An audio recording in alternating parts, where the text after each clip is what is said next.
Sean got the ankle, and he won't be available.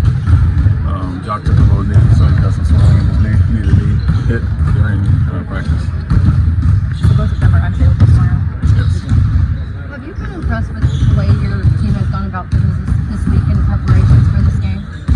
Yeah, I mean, I think in general we have a pretty loose group. They take care of business when it's time to get on the court, but it don't seem like anybody's overly stressed or anything like that. Like I said, half of our guys are there. The other guys are eager to get it started, and it felt like a little bit of training camp for coming back from All-Star break where we have those live practices and get after it, they're ready to get to an opponent. So, like the competitiveness, like our focus, and we've got a lot of long film sessions and the guys are locked in. Is that why you got involved today in some of the shooting drills and things like that, to break up some of the monotony of just practice? You wanted to loosen them up a little bit? Yeah, I'm shooting or me? When you were out there shooting with them? I mean, we wanted to keep today short. We've gone pretty hard for 3 days in a row. Like I said, had some contact those days, nothing today. So we wanted to keep it short. I felt like getting a workout in. No sweat. What was your percentage on the afternoon? Not good. Since you found out that you're playing Golden State, is there anything that you noticed during the film session that you can take advantage of in the playoffs that you may not have taken advantage of in the regular season? Well, it's different. We really only have the one game with Butler to go on as far as that, and obviously it's a good one for us. But to look at the Clipper game and the Memphis game and some of those games, obviously their record in general when he's been there. And so, there's some things that he does well that we didn't like try to keep specific matchups with him last time. We just kind of were vanilla, and it worked for us. But a lot of things he does to pick on matchups, we'll try to avoid some of those. But yeah, in general, I think we both saw things that worked. Our number 2 is pretty good against them in that most of the time. But it'll be about adjustments and do what we do initially and see what we have to get to. Coach Reed is a part of that stay ready crew.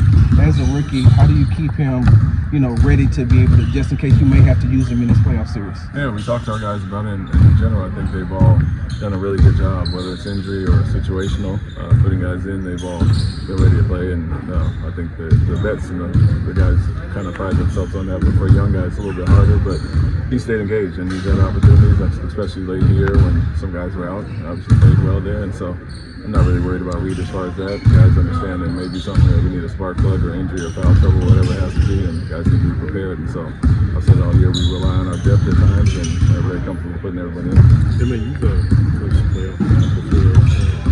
Boston was a more better than they had been to the postseason, had a bit more experience in this group. How do you approach this time around of coaching the game before, as opposed to coaching it better?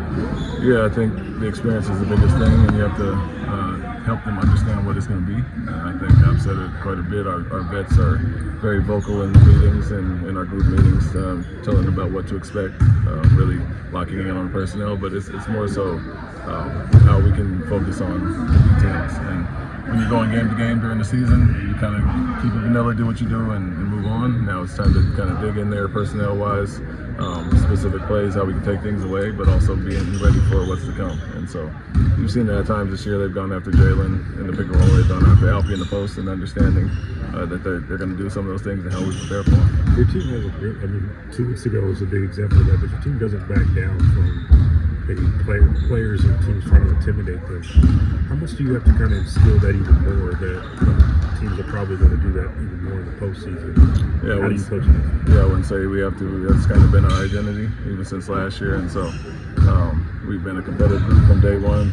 One of the harder playing teams that plays with the physicality, so what we do is going to work in the playoffs. We don't have to try to be who we're not, so I'm not worried about that at all. We've showed with the scuffles and fights and ejections and technicals and those things, that's kind of who we are, and we initiate that a lot more than other teams. Looking back at the 5 regular season games, Aaron Holiday played in all of them against the Warriors, had like a +6 net rating. What does he do well in this matchup? Yeah, the shooting is one thing, but defending multiple positions, and a lot of times it's been different things, situational, foul trouble, whatever, but even back to last year, he finished some games against them.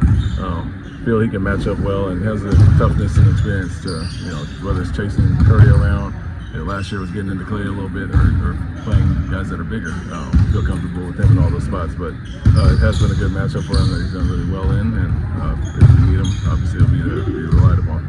When we talk about the game, sometimes we use the term playoff risers. How much of that do you believe is a thing, and in what ways have you seen that in some of the Warriors' core, like Butler, Curry, and Yeah, I think the more you're a part of the playoffs, the more you understand the big moments. And, you know, the guys been in the league for 13, 14, 15 years. They may pace themselves through to get to the playoffs and, you know, get excited about it at that point. And they do seem to elevate their game. And so, you know, I think vets do understand what's on the line at that point, you know, the impact of every game. And so some guys do get bored with the process during the regular season and start to increase it in the playoffs. And you've seen Butler do that. You've seen certain guys do that for sure. And even the best guys that are most consistent throughout the year, they always seem to up their level in the playoffs. And so I think it's a real thing.